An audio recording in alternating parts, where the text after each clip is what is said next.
live session, we're going to be talking about the dental residency option for foreign trained dentists. And this is something that I really was very passionate about. This is something I really wanted us to talk about because I feel like a lot of people are not very aware of this option. And also those that know about the option don't really know how it works. So I, for one, from my own personal experience, I know that when I was starting on my journey to, getting certified in North America, I didn't really know much about dental residency, to be quite honest. Like, I can count how many people I know that actually went that route. So that was why I was like, you know what, I need to get someone who, is doing this. Hey, Dr. Radhika, yay! She joined. All right, so I'm going to send you an invite soon. Yeah, perfect. So as I was saying, like, this is something that I was definitely very passionate about because I feel like not so many people, okay.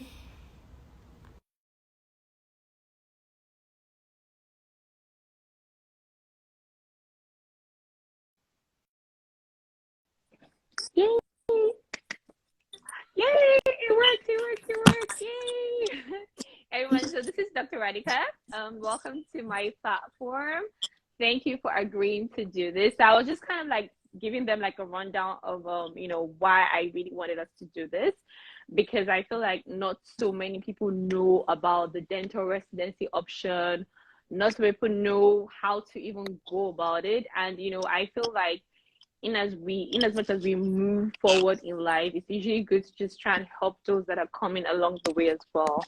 And I reached out to Dr. Radhika and she was so excited, maybe even more excited than myself, to do this. And then I understood why, because I don't know if you know, I've actually been following for a while. And the first time I tried to like apply to dental schools, I actually reached out to you, but I reached out to you with my personal page. So I figured you didn't know, because like Dr. Radhika has like a lot of information on her page, like just a lot. Like, I don't want us to digress, but when we're done, you can always follow Dr. Radhika, and she has a lot of things on her page that are very, very helpful. So I've been stalking you for a long time. You just didn't know. All right. So before we get started, like I said, today we're going to be talking about the dental residency option for foreign trained dentists, for international trained dentists. If you guys have any questions, any comments, you can just leave your questions in the comment section. If you want to send your love to Dr. Radhika, you can send it in the comment section. I'll let her know once the love comes in, but we're just going to get started now. Okay. So first, let me just do a proper introduction. So this is Dr. Radhika. She's an Indian trained dentist, Indian, beautiful citizen of India, trained in India, and who moved to the US. She's married. She moved into the US to, pursue a career, a dental career, basically. And so now she's a resident in the University of Rochester. She's based in New York. And I'm just going to let you tell us more about yourself. Feel free to send any questions in comments, and we're going to make sure to help you out as much as possible. And our goal is to make this session helpful to you. So not sharing something which you already know, but something different, something new.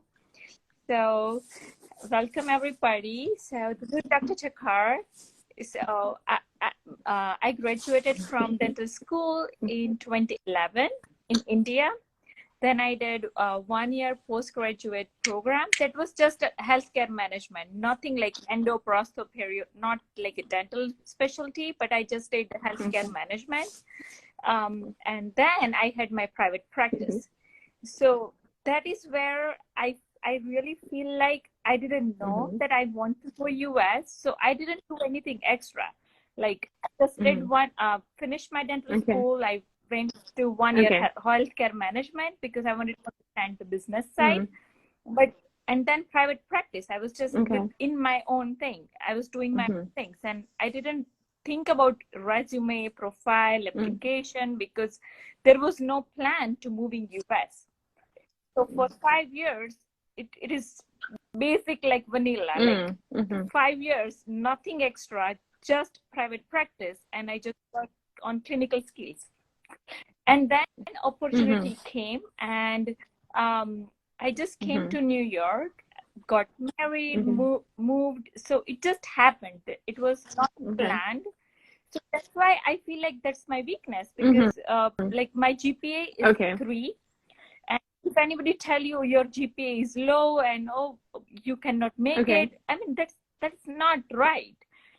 Like my GPA is 3.0, not even 3.1. Mm. But you can make it. It's just Mm. one part of your Mm. application, Yeah. and it's not the whole you. It doesn't mean Mm-hmm. it is you, you know. So then Yeah. I realized that like I gotta Mm-hmm. work and I gotta do something to get accepted uh, in a program. And my goal is to get licensed. Doesn't Mm. matter how, doesn't matter what. I just need a license to practice Mm. in US. And like I moved to Rochester because Mm-hmm. my family is Mm. in Rochester. Rochester is by Niagara Falls. Sometimes people don't know where is Okay. Rochester. Oh, beautiful. So That's it so is. close to So I me. give That is reference so of close to Niagara me. Falls, Yeah. upstate New York, where there is a lot of snow. So that is where I am. And there is a Yeah. program in Rochester, Mm-hmm. which is uh, AEGD. So it Okay. is Advanced Education in General Dentistry. And I got to Okay. know about this program. And I also realized, to be Mm-hmm. honest, that this is pretty tough program to get in. And like I know that I'm not super genius, or I don't have like 20 years of experience under my belt, or I'm not a like amazing oral surgeon, or I mean that is okay. Like I'm a general dentist and I'm proud of it. Mm-hmm. I love being a general Yeah. dentist, but I Mm-hmm. knew Yeah. like that this is Mm-hmm. not enough. Like plain vanilla 5 years of practical clinical experience Mm. and 1 year of program, that is not enough to get me there. Mm-hmm. So and I like research, I like management, I like all other stuff. So I decided to go, let me do the master's in public health, because I do like community health, kind of. I like Okay. dental public health. I like that area of dentistry. I like Mm-hmm. research. I wanted to improve my GPA because Mm-hmm. it was super low. And I'm like, when I will do my master's in Yeah. US, I will improve it. I'm gonna make sure that I will be cautious about it. I'm gonna do intentionally like work on it. So here is, let me show you something. Mm. Can you guys see it? Okay. Okay. So in September Okay. Yeah. 26, to May 2018, I did master's in public health at St. John's Okay. University, which is in New York Okay. City. Okay. And meanwhile, I was also studying for my NBD Okay. dental boards, which I passed in first attempt, both of them, Okay. with masters. And I also got the opportunity to work as a teacher. Okay. It just came across, and I'm like, okay, let me Oh. try that.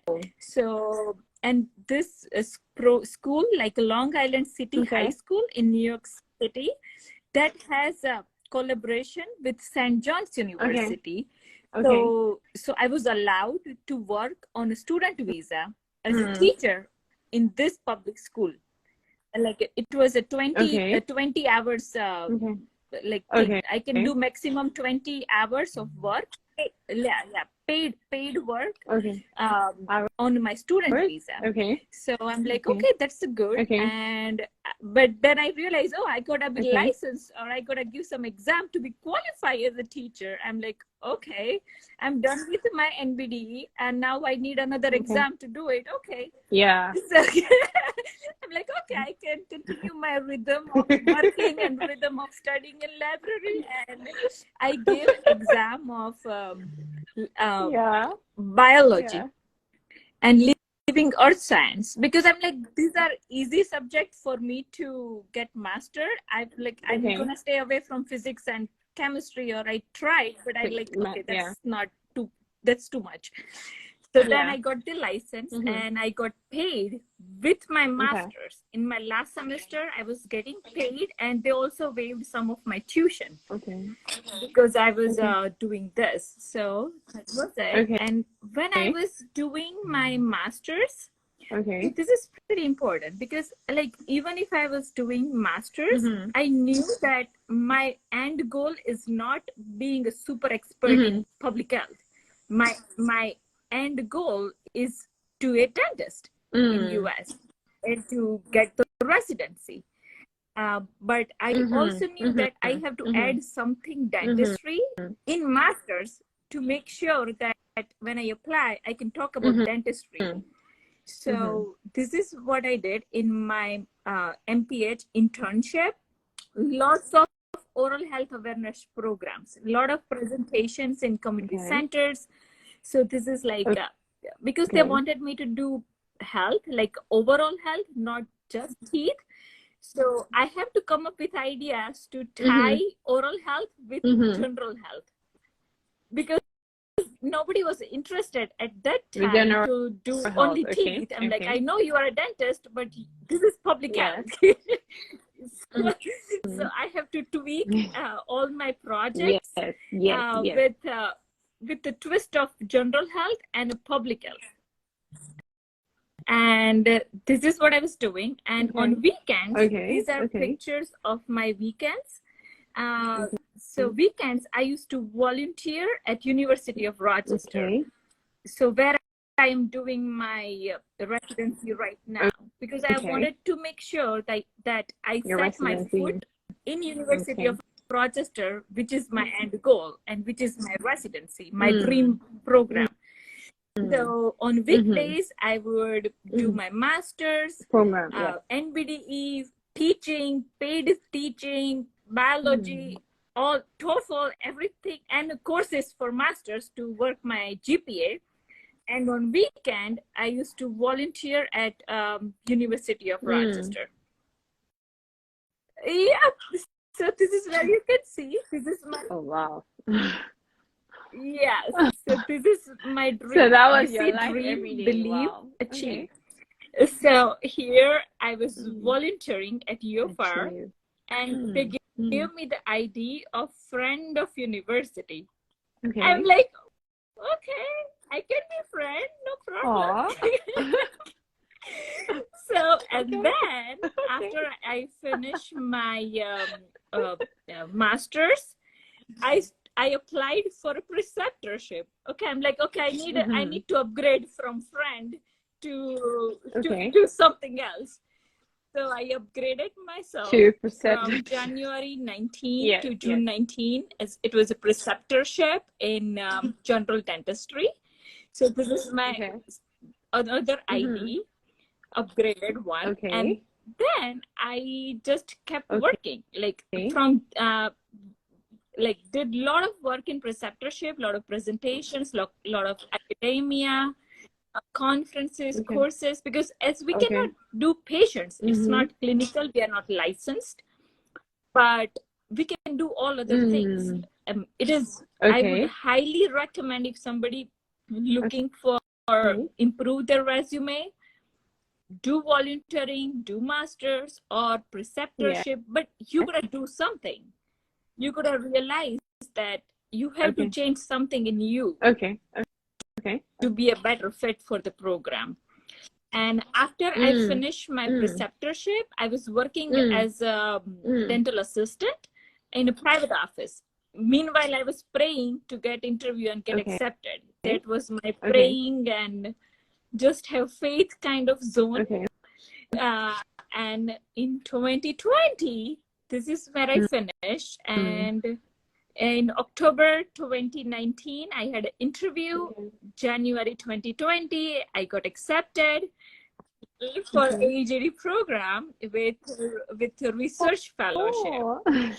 So because I do have like 15 publications in journals, 15 or more, I have to count, but I do have a lot of citations, about 100 of citations and a lot of research in my master's also, because I do like research. So that's why I got a residency with a research fellowship. But you can see here, like it just, you're gonna just put in the work, and you can start from a friend, and you can become a resident, but have to work. And walk your way up. Meanwhile, when I was doing my preceptorship, I was working at home. This is meanwhile. So this is, I did another program, which is implant fellowship program from NYU, but this was a cheaper version because we are on a budget, like everybody. We all know we don't have a lot of money to put everything and do everything. But so I was being a budget friendly. This was online program, and I do like implants. I like prosto part of dentistry. So I did that program. This was like less than like $3,500. I think, approximately like that. And after that program that I finished, this was, I was doing at night or evenings, because in morning I was doing preceptorship. So this was my extra time. Whenever I sneak in, I just do this program to just work on my self growth. And after this, I'm like, okay, I think I'm good with this. And I studied and I learned everything. So I'm like, let me try my knowledge. Like, did I even got something out of this or not? So then I applied for American Academy of Implant Dentistry. So they have a fellowship exam to get accreditation and get the fellowship title. So I'm like, okay, let me apply and see if I can do it. You know, I just need exams. NBD, NBD2, TOEFL, biology, chemistry, whatever. Just I need something. So then I applied for that and I passed in 2020. This was I passed the written exam for American Academy of Implant Dentistry. So this was another thing that I could add when I apply. Like, you know, I'm still working on myself, because that is the main point that all of us have to come. Exactly. So because admission committee, I think they're looking for people who are constantly updating themselves, trying to do better. You know, like just ask yourself a question: am I doing better? Am I going closer to where I want to be, or am I going back? You know, because sometimes we think we are working hard, but also the right direction of working hard is also important, because we gotta think that we should be going closer to our dream goal. So that is what happened, and I got it. You know, I updating my resume from pure vanilla from 2011 to private practice 5 years. Basically, it's like 2 lines of resume, like 2 lines. I mean, Wow. Honestly, like listening to everything you've done I'm like, wow. Because like I'm just like, at what point did you have like personal time? Like, because you did a lot, like you did the preceptorship, but I also understand that honestly, I'm happy that you showed us your board, because I think a lot of people don't understand that in order for you to like reach your goal, you really have to have like a physical representation of what you're trying to achieve. So I'm happy that you showed that, because I also had something like that. So like I had a physical, not a board, like a notebook that I wrote everything I needed to do to achieve my dreams. And I'm happy that you said that, because in order for you to achieve this, you actually have to put in the work. And like you said, you always have to like improve yourself, because if, for example, you've been out of your home country like 4 years ago, what have you done, you know, within that 4 years to try and improve yourself in terms of like dentistry, self-development? Those are very, very key things. So from what you said, I just wanted to just ask some questions. So you know how you said that you were teaching at some point, so was that something that, because you know how, like, for example, like some schools, when you apply to them, they ask you like, do you have any teaching experience? So was that something that you were intentional about, or was was that just something you were doing to survive? Was both. Like just something to I pay wanted the to bills? make money no matter what, but I had options to make money. I could have done other easier jobs with the same money. And this was actually complicated because I have to give exam, New York State region board exam to get licensed teacher. I'm like, are you kidding me? You want me to study biology now to teach? But I'm like, you know what? There will be reward. There will be some reward. And I was done with other exams. So my schedule was pretty easy. I'm like, okay, masters, I can wing it. You know, I finished NBD, I finished my TOEFL. So I can use my extra time to torture myself further if it is worth it. If it is worth it, you know, because I did realize there is a worth in that. And I do like teaching. It just comes natural to me. At least I assume that. And I like it. I enjoy it. I'm not sure about other people around me who enjoy my teaching, but I enjoy it. Yeah. I'm happy you said that, because I feel like people also need to understand that, you know, in order for you to achieve your dream, you actually need to fund it. So you also have to have a plan as to how you're going to also fund your dream, because in order for you to achieve it, you actually have to give it your best. And sometimes giving your best actually makes it very expensive. So I'm happy that you said that. The other thing I wanted to ask was, so you know how you said that you did a master's as well, like a master's in public health. I'm guessing it was just like a for you know how that one, I want to just health, but this was just that public health, you like can a general only do dental public health after masters in public health. So no, because that's a pre-requirement. So if you want to get accepted in dental public health, the pre-requirement is masters in public health. So first is masters in public health, then dental public health. Okay, got it. Is masters. Okay. So my question is, like, after like maybe interacting with other people, like other residents, do you think that a master's is like key? Because I know in your case you were also trying to improve your GP, right? So for example, for someone who has like a good GP, maybe has like a 3.8 or something, and has every other thing, like, do you think like a master's is important? Like, you know how schools don't necessarily say that something on the application is important, but it's kind of important. So do you think like a master's is key, like, to an application? So let me tell you, do you think it's important for you to be able to get into like a residency program? Only in this situation. For example, you have low GPA, that is for sure. And other thing, if you like public health, for example, you really like it. You know, I like community dentistry. I like dental public health kind of thing. Also, if you like research, like that's how I got my research fellowship. You know. So like, and I already had research experience in my bucket, like in all these years, like since not all these years, but like since 2015, when I decided to move US, I was intentional about doing research.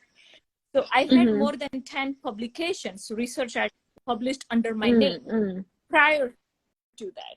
So it was kind of aligning with my profile. It was not something out of random.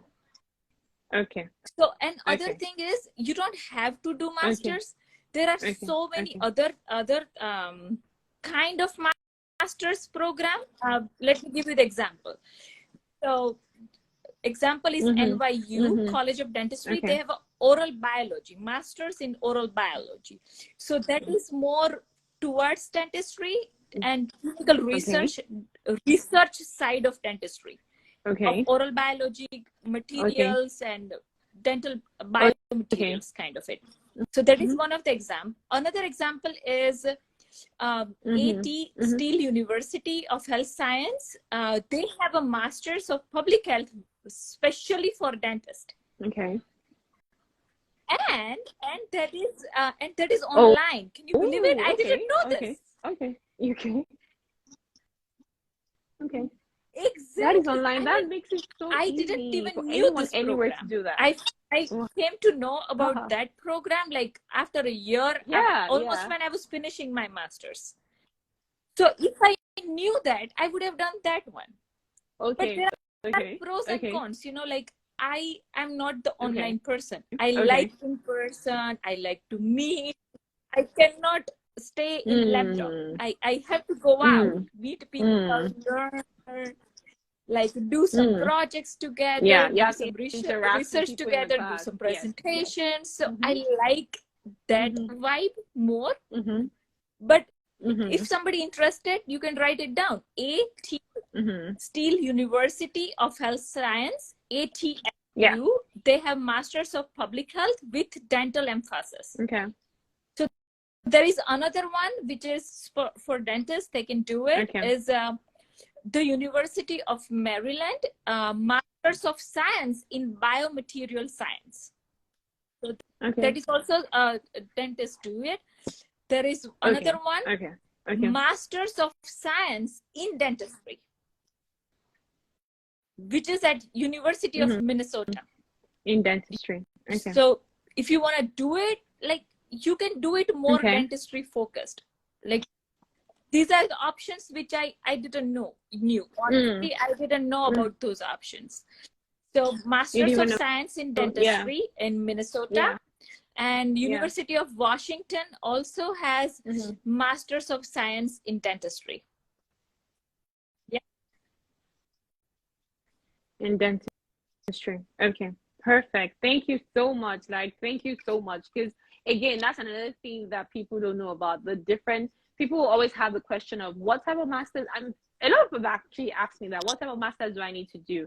And I always tell them, it has to be a master's that's in line with dentistry. So I'm happy that you actually if somebody said that. interested in business side, more financial, more business, they can do Masters of Health Administration.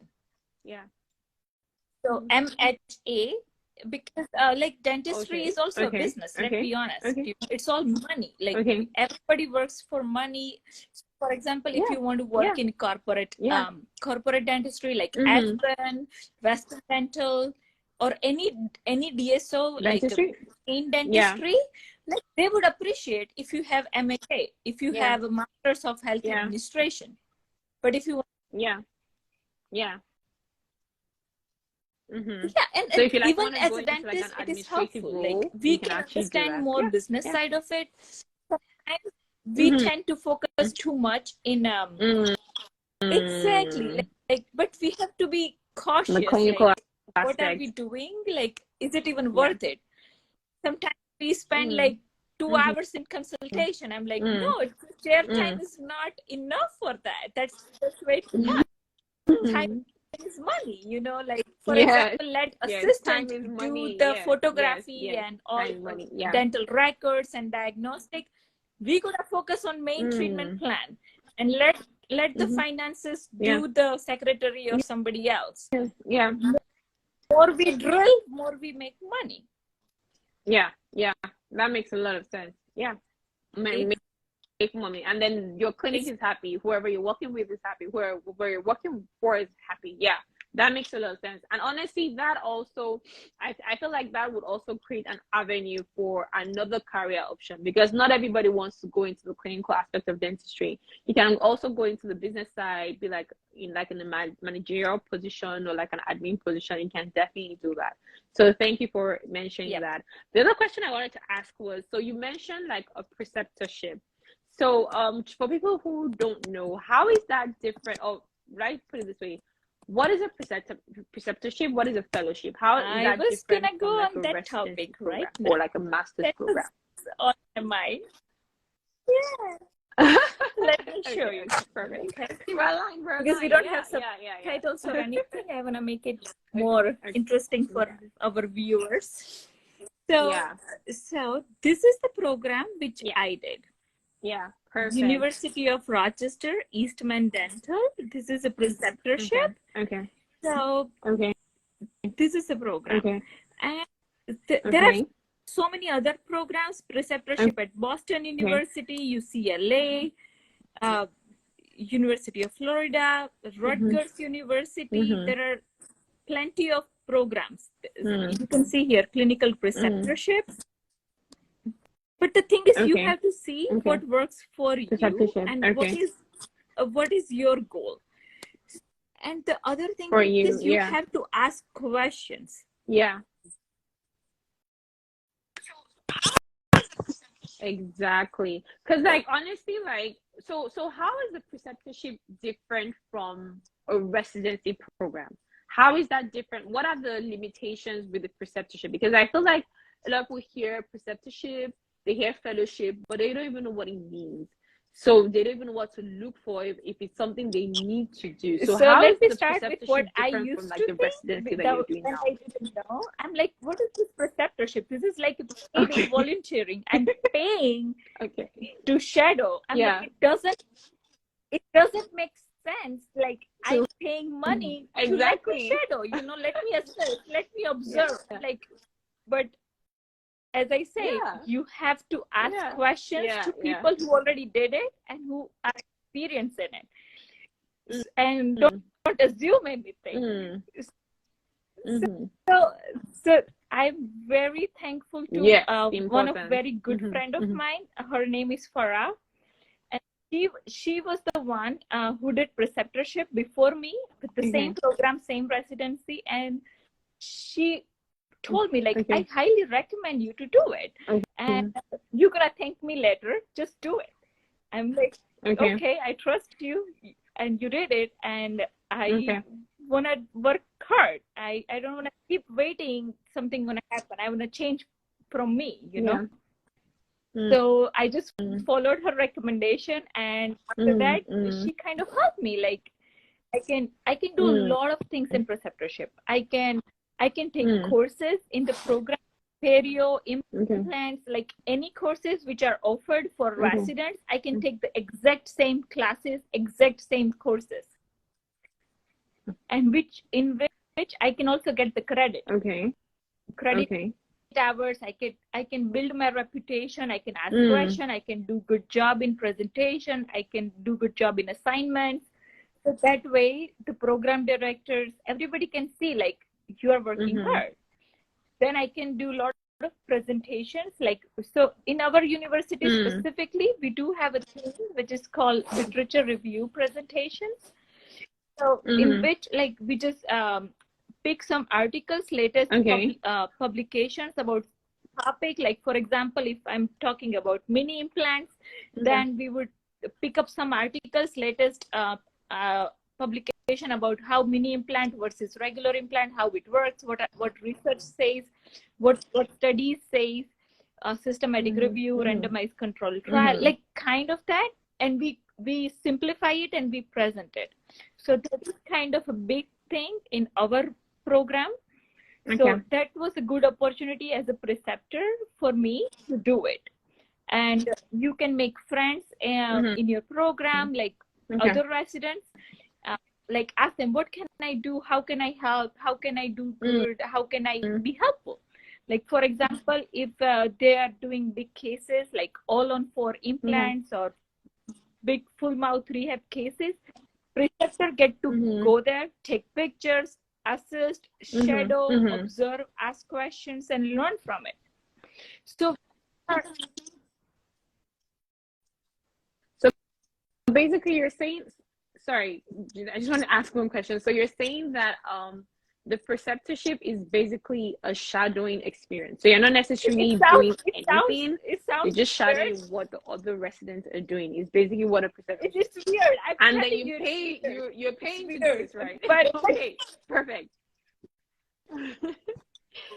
Because you know why I asked that question? Because somebody just wrote it now saying that I think there's a university called University of Kentucky that has preceptorship with hands-on clinical experience. So, because I have never heard that, because I know there are preceptorships you don't loopholes. Let me show you that one. So that's why I was like, oh. So for example, this one, can you see this one's? Rutgers continuing education clinical preceptorship. So in here, like, I haven't done this, but I have heard good things from this program. So they do have preceptorship, which is kind of clinical. Okay. all of the departments, and they are involved in clinical. Okay. Yeah, so it is not purely academic. It is involved. Okay. There is one more that this one I recommend, like, and there is one more here, and this one also I recommend. This is UCLA. Okay. They have an advanced clinical training program, and which are for international dentists. So you can see here for graduates of foreign trained. Okay. So this is like a pure clinical dental program. Okay. So, and they have yeah. So in this situation, like, so that's good. So this is just pure clinical. So I'm guessing. Yeah, but that is 1 year. Let me just ask a question. So this is pure clinical, right? So once you but that's exactly. But if you don't like masters and you want to still improve yourself, I would highly recommend this program instead of masters. Because if you are not interested in research, academic, masters, public health, then why do it? It's money. Like, you cannot waste your money in that. You know. Yeah. So this is another program. There is one more here, which okay, let me see. Okay, no, not this one. But there is one more which I don't recommend. We'll show it that one too. Okay. Because it is important to not do something which is not gonna help you. Yeah. Help you. So this program also I applied, and I before I started, I figured out that it's not good. Yeah, so it was this program. Right out of the door, you knew it wasn't good. Boston University, international for international dentists. It is preceptorship in general dentistry. So what happened, like, I applied to this program. I already got acceptance letter, and I was about to start, but I was not sure. One, I live in Rochester and I don't want to go Boston. And another, I got accepted from here, University of Rochester Preceptorship. And that is ultimately my dream program. Yeah. That makes a lot of sense, because obviously, like, people don't want to have to, like, travel. Not everybody wants to travel far. Like, it's not even easy. So I guess the next question I wanted to ask was, so we know that preceptorship is basically more like a paid shadowing, like you're paying to shadow. So how is that different from a fellowship? Or should I say, how is a fellowship different from a residency? Because I know you mentioned the implant fellowship, and now you're doing a residency. So what so it's different. So for example, if I did my fellowship at Rutgers University, which I showed you on the screen, so that is like a paid fellowship, and I do clinical, academic, everything, but not like everything clinical. It is like little clinical and academic, just to improve our resume and improve our US experience and skills. So that is totally different fellowship. Clinical preceptorship, fellowship for international program, that is totally different. And other thing, like, what I got accepted this research for, that was part of AGD. So I was able to do all the patients who are like as a dentist. There was no difference between dentist and fellow, because it was part of the university and part of my acceptance letter. So if it was separate, then I couldn't do everything. But this was part of the part of my AGD residence. Part of it. So you're saying that if you were to do like a fellowship on its own, is basically you're doing the clinical and academic aspect, but there's also a limit to the clinical, like, so basically you're doing more as a resident. Okay, got it. Perfect. There are a lot of questions that people are sending, so I'm just noting all your questions. Someone mentioned if there's going to be a recording of the live session. There is going to be a recording, but it's usually best to stay on the live so you can ask your questions in person, you know. So I guess the other thing I wanted to ask was, so I know you said that your residency came with research. So I'm guessing there's an So option in to our just do the program, residency we without the don't have a research, right? choice. Like You wanted the if we research. say that, Okay. we don't dare to ask the program director that, oh, thank you for accepting me in residency, but you know what, I'm not interested in research. I'm like, okay, we're gonna get somebody who is interested. So usually no, it's like no question Okay. asked. So it I'm came with the grateful program. you gave me the Okay. residency. So usually You're too nobody happy to ask or dare to, like, okay, just thank you for giving me the opportunity. That's it. Thank you for accepting me. End of discussion, period. All right. Okay. So I guess the next thing I was gonna go into is let me just ask this question. So why did you choose, because I mean there are so many other options available, right, to get licensed. So for you, what was the reason why you chose the residency route? Was because I had no energy to go to the traditional dental school or advanced standing DDS program. Like I graduated in 2011, so it's been a time I graduated. I don't have energy to do that. Yeah. Other thing is I love clinical practice. Like I had my private practice, so like I can't live without clinical dentistry. My hands has to work. Like I can't sit. But that was on a fun note. But on a serious note, you just also, have to do something, like for money, you know, like residency, it's cheaper. Like my tuition is $30,000 a year.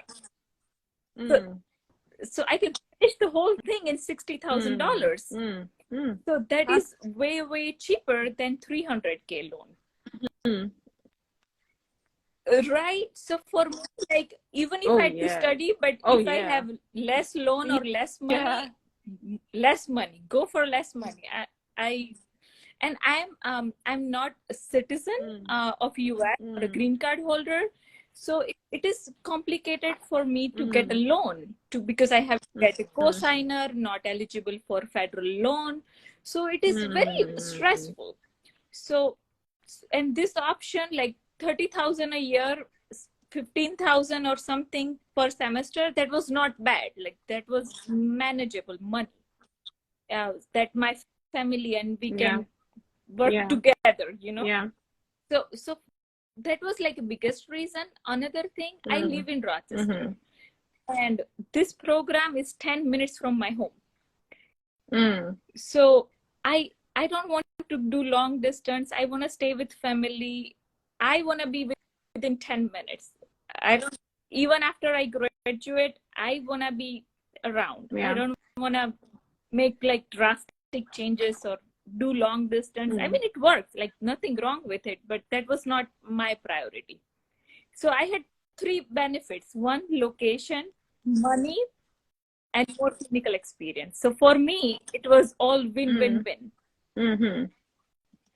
Okay. Yeah. And honestly, like I feel like, especially when it comes to money, like that's such a huge deciding factor, because honestly, not everybody is okay with having such a debt on them. So, you know, for me, I feel like if you're not comfortable with that, if you don't come from a culture where, because I feel like people that grew up here, like in North America, they grew up with that culture of everything is a debt, right? But for we that came from outside, for me, it was a huge shock, because it took me a while. Like, no. It took me a while to get used to the whole idea. Yeah. It took me a while, so I was like, okay, hold on. And then I was like, okay, fine, I'm fine. So honestly, like if you don't want to do it, just go with the cheaper, not the cheaper, but like the more the less a huge competition option, so basically, right? So let's now so you gotta see what works. Either way, the best plan I would say is just work on yourself. improve so much and apply to residency and advanced standing, whatever works for you. Don't limit yourself. Like I did like a gamble. This is not something I would advise everybody. This worked out for me. I applied to only one program, only once, and I just worked work hard to get this one. My backup plan, to be honest, was like after doing volunteering, preceptorship, observership, and everything, when I was waiting for my acceptance or rejection, like a result, my game plan was like, if I get rejected, or sometimes you are good, the program is good, but it's not the right fit for you. It's not the right goal for you. So I was content. I had my backup plan that if it doesn't work out after preceptorship, I trust myself that I did work hard. If it doesn't work out, okay, but at least I did my best. Yeah. Exactly, and I had a good relation with my program director, faculty. Like they knew that how much I worked hard. So my game plan was to ask for a letter of recommendation after I get rejection or something doesn't work out. So I use that letter of recommendation and apply to University of Buffalo or NYU, because those are closer. This was 10 minutes and Buffalo is 1 hour and a half. So I'm like, okay, I can go 1 hour far.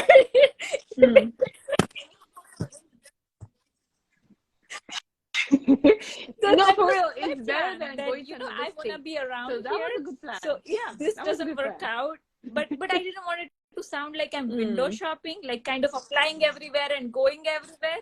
I wanted to let them know that I'm fully committed here and I want to be here no matter what.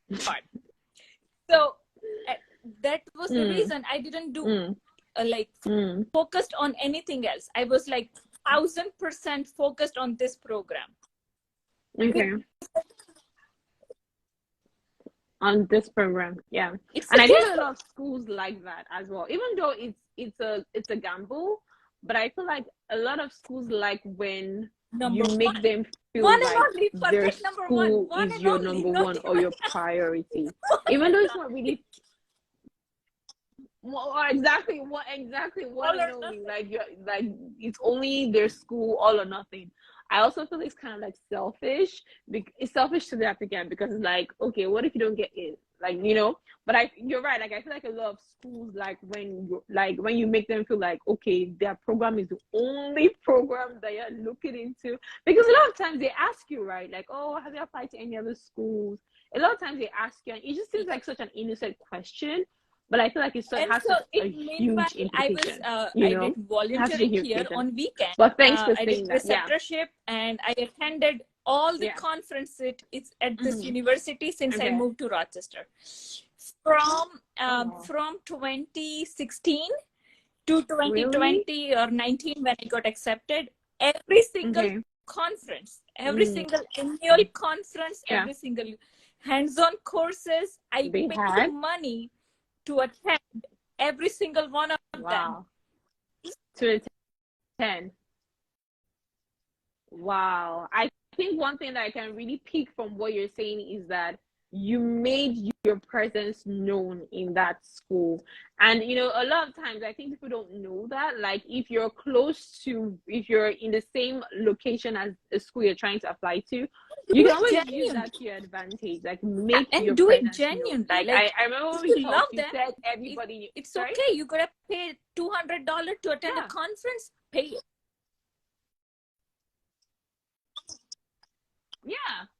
Yeah, because I remember you saying that before you even got into the school, like before you even got into the residency program, a lot of people already knew you, and I think that's very, very important, because again, it's a very competitive program to get into, and they'll rather give the position to someone they know versus going through like piles and piles of applications.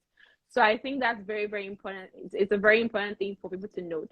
So now that we're talking about applications, let me just ask you my next question.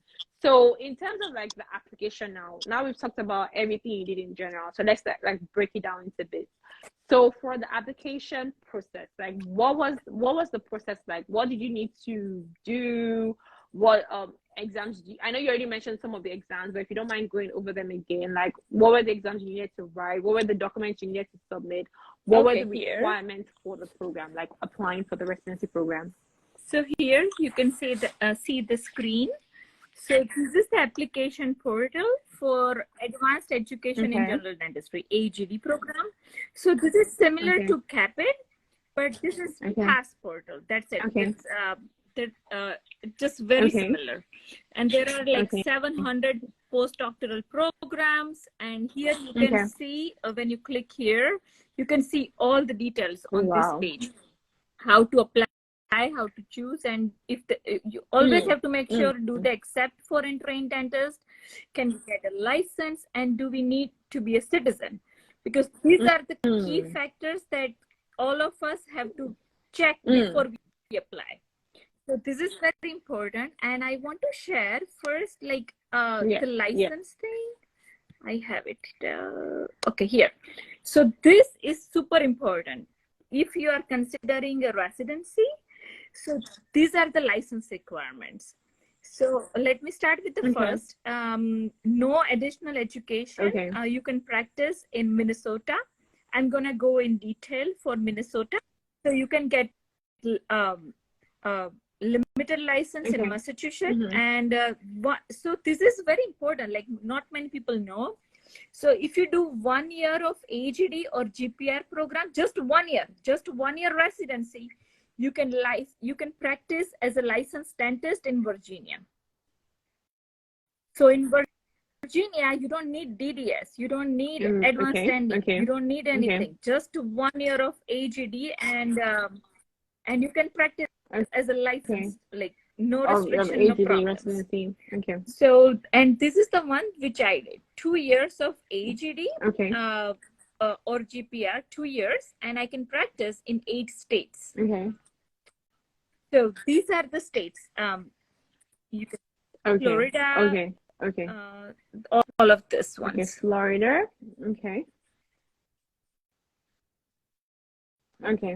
Yeah, and then we can find this is very complicated, so that's why I have put everything in the slide. So if anybody wants it, like you can feel free to take a screenshot, or you can take a picture when you are doing it. So, and this one is a DDS, DMD, or advanced, that everybody knows that you can practice all over the US. Exactly.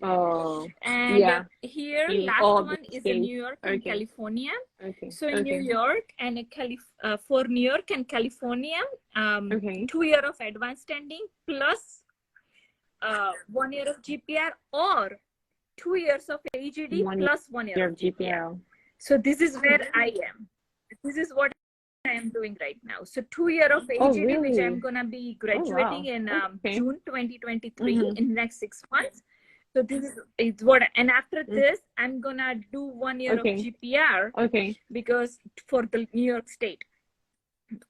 All others for New York State doesn't matter if you do DDS or advanced standing or whatever, you have to do extra 1 year of GPR or 1 year residency. That is like a plain requirement for everyone, not just me or foreign trade, like for everybody. So whether even if you go for the DDS, the advanced standing DDS program, you also need the GPR, so, 1 year GPR. These are the programs which I have shortlisted for everybody. For international dentists, AGD programs. This is the list. So this is the only disadvantage. You can license to practice only few states, like 8 to 10 states. But if it doesn't bother to you, I mean, if you are free, you don't have a family restriction or your personal preference, then it's nothing wrong with that.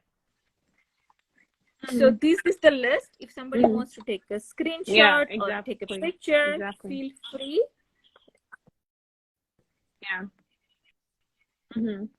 I'm definitely gonna add a link of. I'm gonna look for this page, and then I'm gonna add a link for it when I edit the video, just so that people can go to it. Because that kind of answers the question Yeah. that someone else is asking about, like the limitations with the license.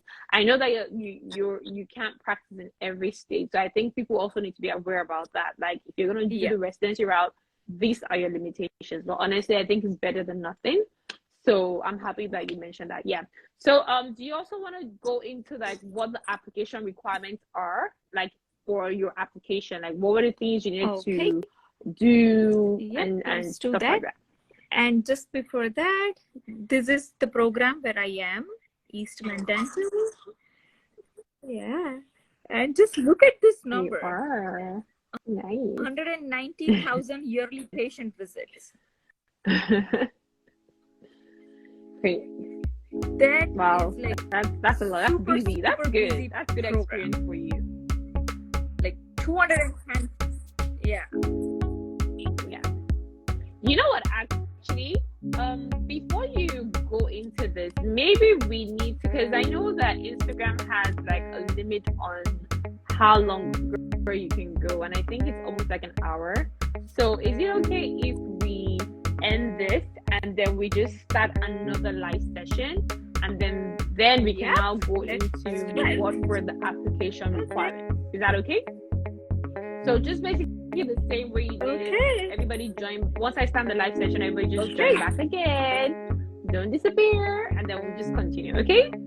All right. See you guys soon. Bye.